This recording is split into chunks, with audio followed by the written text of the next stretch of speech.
Om Namah Shivaya. Hello and welcome to Spinner of Yarns. Today we are going to read a Shiva story, The Destroyer of Evil. Let's start it. First story, Shiva and Sati.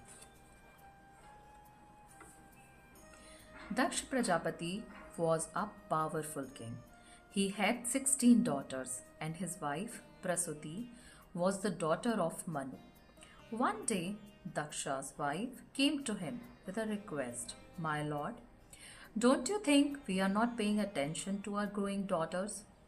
They are of marriageable age and we have not found a worthy husband for even one of them, she said.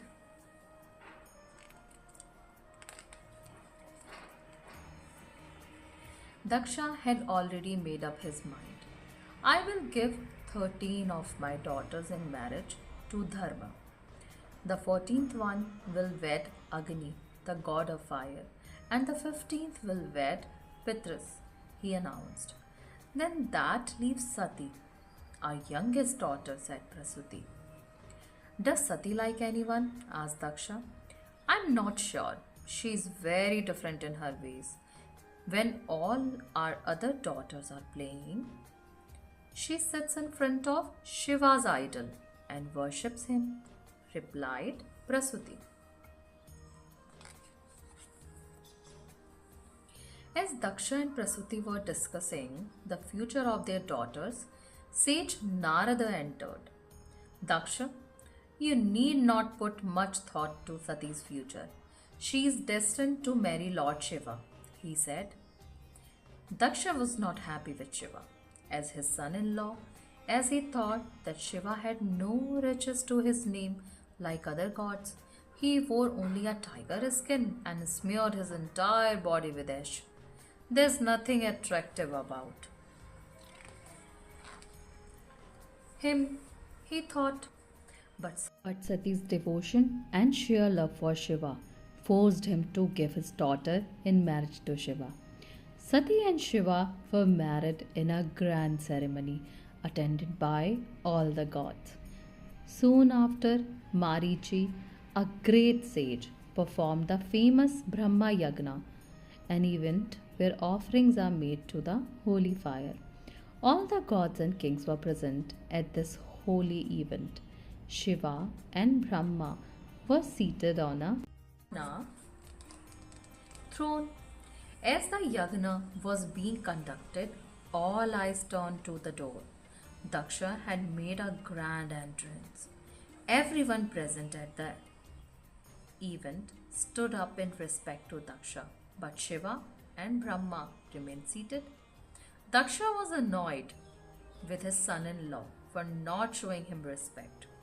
While everyone stood up, he remained seated. He thinks he is superior to me, thought Daksha. I will now perform a yagna even bigger than this and insult him by not inviting him, he decided. Daksha performed the yagna, to which only Shiva was not invited, but Sati desired to attend it. My lord, I would like to attend my father's yagna, and I think you should also come with me, she told Shiva. Sati, your father thinks that I insulted him by not standing up at Marichi's yagna. So he has intentionally not invited us, replied Shiva. Why should we be invited? We are family to him, said Sati. Shiva knew that his words were falling on deaf ears. So he asked Sati to proceed to the event without him. He sent his gunners, followers, with her. But Sati was in for a surprise.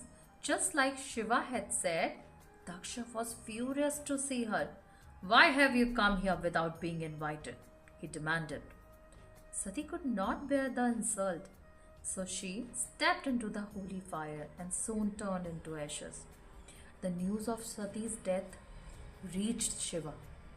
In his anger, he tore a strand of his hair and from it rose a powerful demon called Veerbhadra.